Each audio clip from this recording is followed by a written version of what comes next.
one of my happiest memories was when I was serving in the British Army as a young man from 1979 to 1989, and we went on an exercise in Canada. And after the exercise had finished, we went to what they call R&R, which is rest and recuperation, and you could go and do white rapid riding on the dinghies and things like that. And it was a bunch of us, all young men together.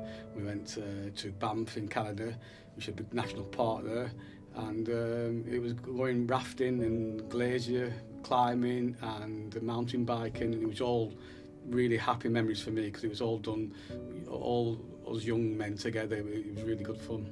My best memory was when I went on holiday with my family. When we got there, we went in a really nice caravan, and the next day we went in a big swimming pool with a massive slide, and after that we went in a big arcade with lots of games. We had so much fun. Favourite memory would be so after I've gone through primary school and high school, I moved back to Chennai due to family stuff, so we had to move back.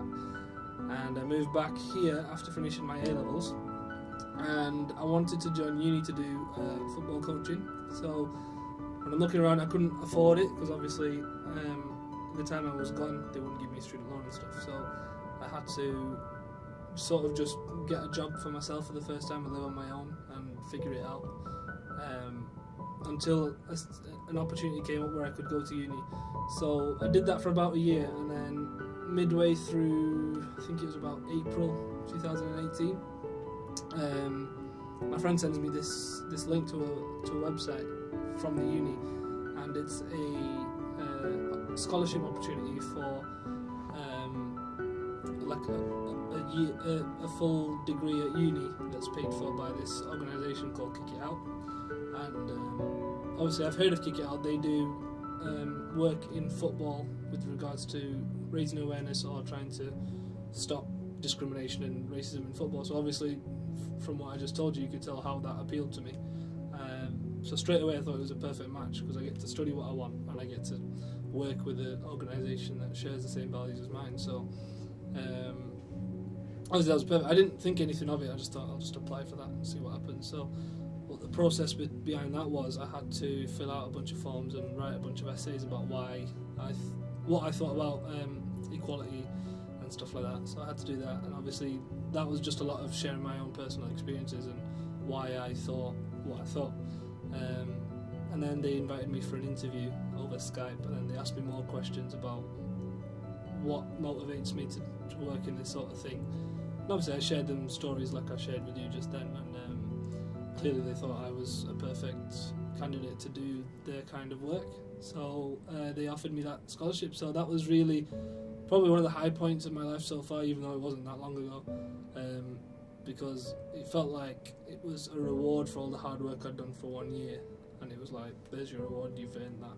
Go study your course that you want to do. So that's setting me forward for the rest of my life. So obviously that has to be the biggest point so far. My favourite memory was when my little nephew Hugo was born. And I woke up and I went into my sister's room to see if she was there, and she wasn't there. So I went downstairs to see if my mum was there, and as I opened the bottom stairs door, there was a note, and my mum wasn't there. She said that my sister and her have gone to the hospital, and when my dad wakes up we can go and see my nephew. So when we got there, we couldn't go in for an hour, and then they opened the doors and Hugo was there. One of the worst memories was about 3 years into my army career with the same men I was talking about earlier. I was on leave back in England when I was watching the news, and there was an accident in Germany where I was serving, and a Bedford lorry, an army lorry, had gone over the cliff, and there was casualties, and there was 6 people that died. And then when I found out, when I phoned up the regiment, I realised that it was 4 of my best friends who had been killed in that accident, and they were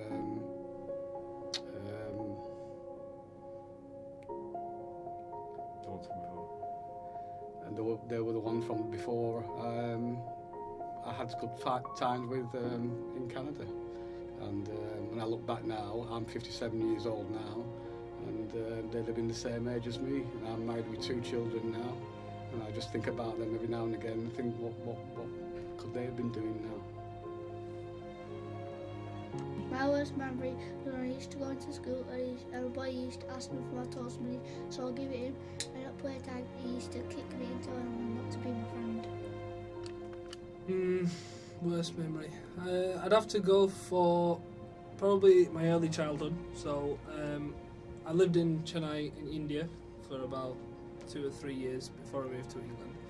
And then when I first moved, obviously I moved to Preston, and I joined a primary school here, and this was about year 1 or year 2. So obviously straight away I'm trying to adjust to the new culture, new people, because while I was born here I didn't really have any, experiences with them being here.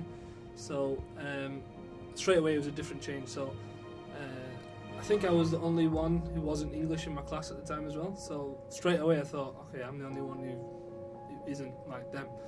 And then slowly, as it went on, I noticed that people would look at me a bit funny. So the first instance was in one of the early classes, they teach us about currency and stuff and how to add it up. So everyone knew, what's 50p, what's 20p, and you add them up.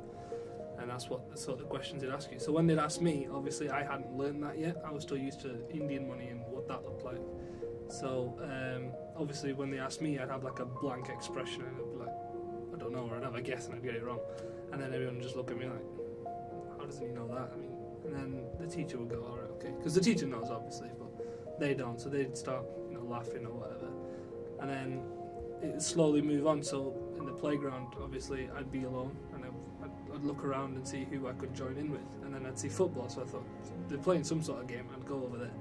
They'd put me on a team. They wouldn't tell me anything about what I had to do or anything. I'd be there and I'd be like, what do I do? No one's giving me the ball. No one's telling me what I'm meant to be doing. So I wasn't learning anything and I wasn't feeling like I was a part of their group.